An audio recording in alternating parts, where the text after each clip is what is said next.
If this Wild West love story touched your heart, don't forget to like, subscribe, and follow for more emotional cowboy tales. In the frozen heart of Arizona's mountains, snow fell like shards of glass. A lonely cowboy named Eli Morgan fought against the storm, his coat stiff with frost, his horse trembling beneath the crushing weight of cold. The wind howled through the trees like wolves crying to the moon. His fingers had gone numb, and every breath burned his lungs. Just when he thought the night would claim him, his dimming eyes caught a flicker, a faint orange glow in the white wilderness. Hope! He urged his horse forward, praying it wasn't a trick of the storm. He dismounted and stumbled toward the light, snow swallowing his boots as he fought the wind's push. His horse whinnied weakly behind him, disappearing into the swirling white. Through the storm's roar, he found a small cabin half buried in snow, smoke curling faintly from its chimney. He banged on the door with the last of his strength. It creaked open, and there she stood, a tall Apache woman wrapped in furs, her dark eyes blazing like coals in the firelight. She studied him for a heartbeat, then said, "Come in or die out there." Eli staggered inside, his body shaking uncontrollably. Heat from the fire hit him like a wall, dizzying and painful after so much cold. He slumped by the hearth, gasping, while the woman shut the door against the raging wind.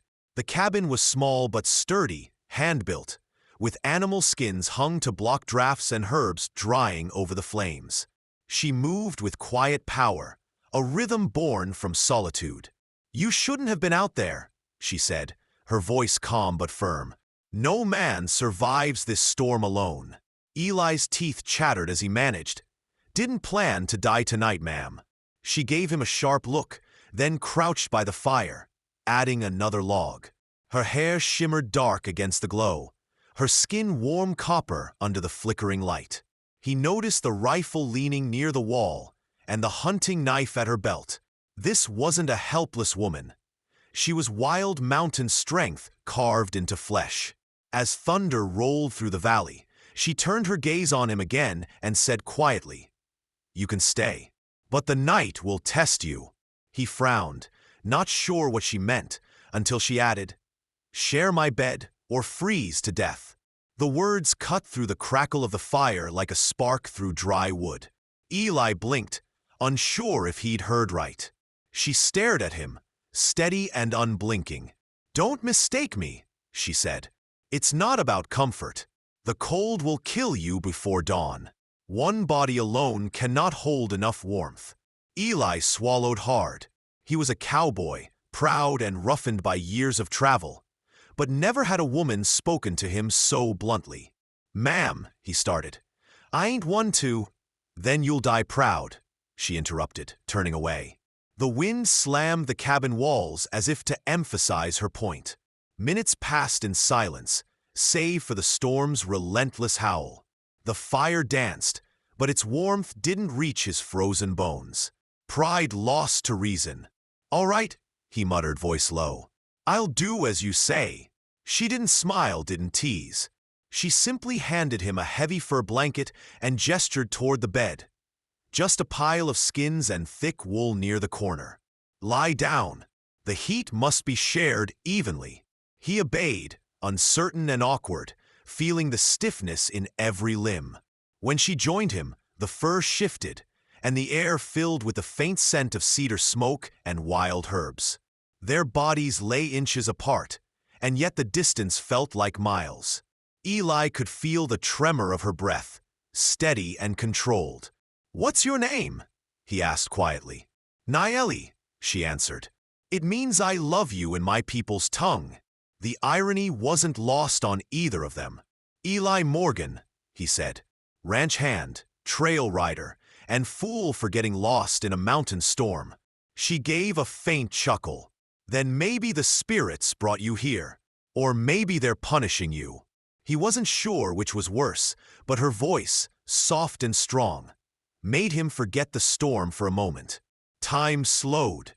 The storm outside roared, but the warmth between them grew real, pulsing alive. The cold retreated from his skin, replaced by the rhythm of shared breath. Nayeli shifted slightly closer, her shoulder brushing his. It wasn't passion, it was survival. But something about that closeness carried a quiet spark. "Why live alone up here?" he asked after a while. She hesitated before replying. "My people left these lands. I stayed. The mountains speak to me, not men." He nodded, understanding more than words could say. The West was full of lonely hearts pretending to be free. The night deepened, the fire dimmed. Somewhere in the dark, a branch snapped outside, and both of them turned their heads. She reached for her rifle instinctively. Eli watched her, sharp, ready, fearless.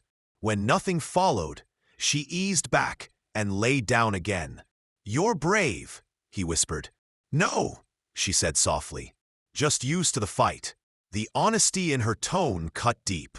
He'd met many women in towns and saloons, but none who spoke truth so bare.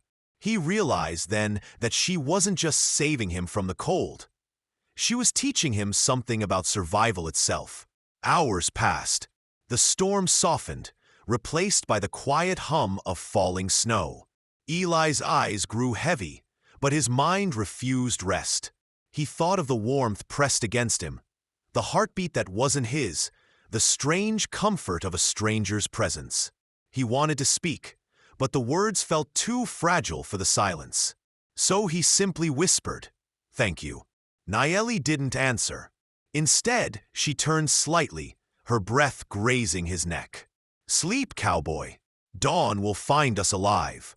And with that, the world drifted into stillness, the kind only found at the edge of life and death. When he woke, the fire was dying, but sunlight poured through a crack in the shutters. The storm had passed. Outside, the world was white and glistening, peaceful after its fury. Nayeli was already up, feeding wood into the hearth. Eli sat up slowly, feeling life returning to his limbs. "Morning," he said. She glanced back and nodded. "You made it." He smiled faintly. "Guess I owe you my life." "No," she replied, eyes fixed on the flames. "You owe the mountain. It let you live."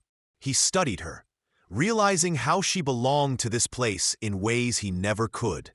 He rose and stepped toward the door, staring at the endless snow. "I should get back to my horse. Maybe follow the ridge down to town." She said nothing, just handed him a strip of dried meat and a small pouch of herbs.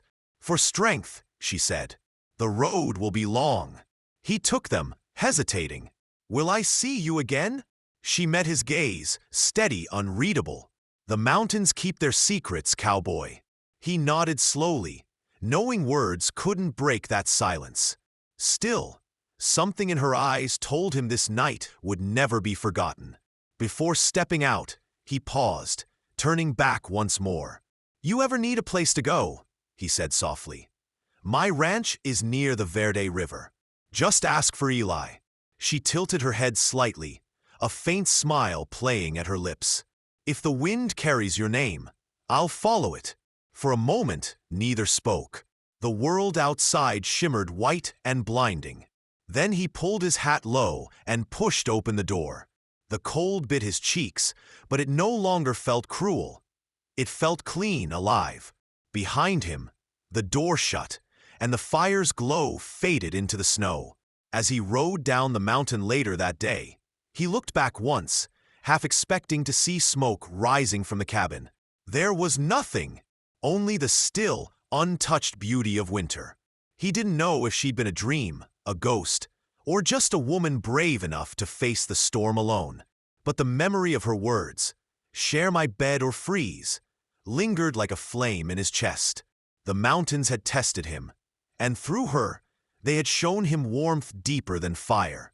And somewhere in that endless white silence, an Apache woman watched from her doorway, her dark eyes soft with something unspoken. She whispered to the wind, "Ride safe, Eli Morgan." The wind carried his name down the valley, across the snow, into the waiting dawn. Eli hesitated, torn between pride and the primal instinct to live. The storm screamed against